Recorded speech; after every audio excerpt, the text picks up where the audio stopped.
76 days to go for our Bangalore to Ladakh ride, where me and my friends ride all the way from Bangalore to Leh, covering more than 6,000 kilometers. If you are new here, I've already made a video on this series. You can check it out here.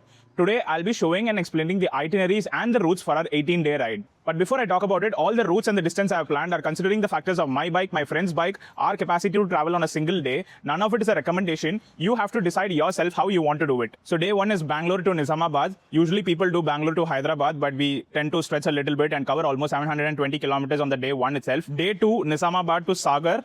Again, a 700 kilometers. First 2 days are the ones we'll be a little more excited for the entire trip. And that's why I wanted to cover as much as distance in the first 2 days. Day three, from Sagar, we'll be going till Agra, 420 kilometers approx. Day four, we go from Agra to Ghaziabad. On day four, it is around 230 kilometers. We are specifically going to Ghaziabad, not Delhi, because we have a friend who will be joining us for this trip from Ghaziabad. Also at this moment, and we have covered more than 2,000 kilometers. So ideally, it is safer to service your bikes before hitting the mountains. Day five, we start from Ghaziabad and we plan to ride till Manali. It's almost 550 kilometers. This is where the real excitement starts because you get to witness all the mountains around you. Day six, we start from Manali and ride all the way to Zanskar. This is combined in total of 240 kilometers. We start from Manali, we cross Atal Tunnel, we take the Manali-Leh highway. There is a place called Darcha in the Manali-Leh highway where you take a left towards Shinkula Pass, which will lead you to Padum, which is the heart of Zanskar. Now day 7 is another big adventure where we start from Padum and ride all the way till Lamayuru. Now Lamayuru sits in Srinagar-Leh highway. There is a route from Padum which will take you to a point called Junction to Linkshed,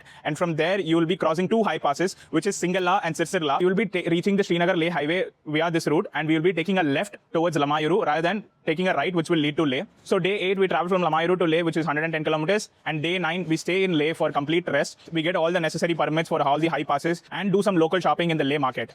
Now day 10, we start from Leh city, right towards the mighty Kardungla Pass and take a route towards Diskit. Most commonly, riders stay in Diskit, but we are going to stay in a place called Sumor. Now Leh to Kardungla Pass to Sumor is just 114 kilometers. So once we check in a hotel in Sumor, we are planning to ride towards Siachen Pass on the same day, which is around 177 kilometers back and forth from Sumor. While returning back from Siachen, we are also planning to visit Panamik Hot Springs. Now day 11, we start from Sumor, cross Diskit, visit Hunter, where you get to see the double-humped camels. Crossing Hunter, we'll be visiting Turtuk village, which is called as the northernmost village of India. And crossing Turtuk, you'll get to visit Tang. Now Tang is a place where you're just 2.5 kilometers away from Pakistan border. So after all this, we plan to come back to Sumur and stay for the day. Now day 12, we start from Sumur to Sakti, which is a village again, to Changlangla Pass and to Marsemirkla and to Merak. It's a total of 315 kilometers. Now from Diskit, riders mostly take the Shayok Valley route, which will take you to Pangong Lake. But we wanted to do a slight deviation where we can also cover a few more passes. Now in Pangong Lake, again, there are like 3 different villages expanded over the Pangong Lake,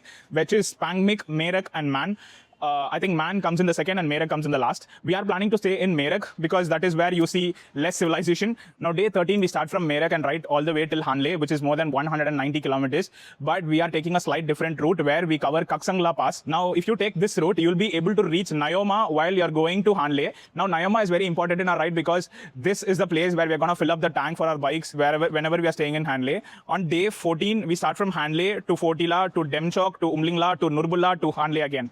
So this is again a 210 kilometer circuit. We start from Hanle, ride all the way through Fortila. From Fortila, we take a left towards Koyul, and from Koyul, you take a right, which will again lead you to Demchok. And once you reach Demchok, that is probably the closest village to China border, where you're just 2 kilometers or 1.5 kilometers away from the China border. When we go, there might be a possibility that BRO or the army people cannot allow us. Now from Demchok, you have a back route to Umlingla, and from Umlingla, you need to come to Chisumle Bridge. And from Chisumle Bridge, we go via Nurbulla Pass to Hanle. So this is like an entire circuit that you'll see. Now day 15, we start from Hanle, go back to Nyoma. Now again, here also we have a different route. The route which we came from Nyoma to Hanle is the paved road that you see. Now there is also another route which also is a little more adventurous and you get to see few more lakes. I'll just show it visually in the map over here. And day 16, we fill our tanks. Start from Nyoma, visit Puga Valley, which is again one of the natural hot springs where you get to see all the sulfur water booming out of the ground. And from Puga Valley, we ride all the way till Manali. And day 17, we start from Manali to Ghaziabad again, which is again 540 kilometers as we did earlier. So we reach Ghaziabad by day 17, which is my friend's house. So we take rest on day 18 and we fly back to Bangalore on day 19. We need to figure out the bike parcel by day 18. I'm not sure. I might ride back to Bangalore based on how my body condition or the bike's condition is. As of now, the plan is for 18 days, if you could see, but it's always safer to have buffer days. We do have a buffer days of 3 days. So if you need this entire itinerary, you can comment itinerary below. I can share it with you. But do drop your suggestions below if you think we can add more places into this itinerary that we have planned.